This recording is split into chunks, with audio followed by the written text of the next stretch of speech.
على مر الزمان تألقا وأضاء للدنيا طريق مشرقا.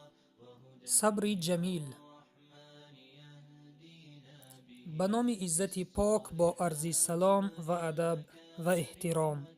صبور بودن خصلت بزرگان است که بزرگی را از صبر یافتند. قوه و اراده آهنینشان ایشان را به مقام و منزلت بزرگی رسانیده است. ما و شما نیز بجز صبر دیگر چاره نداریم. آیا بجز صبر دیگر راهی هست؟ برای بنده مومن بغیر از صبر دیگر توشه هست؟ صبر چون زره آهنین و جوشن دشمن شکن است و آن را باید بتن کنیم.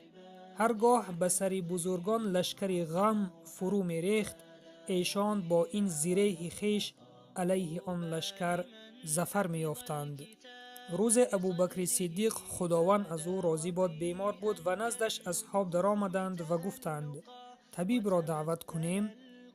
در جواب گفت طبیب مرا دید. باز گفتند طبیب چی ارائه فرمود؟ در جواب گفت طبیب از من صبر خواست و هر چیز او گوید همان کنم. پس صبر کن از برای الله و حتما از خداوند کمک را منتظر باش که او همراه صابران است.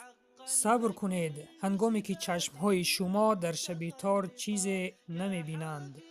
خداوند حتما صبح را می فرستد و دنبال مشکلی آسانی است و پایان شب سیاه سفید است.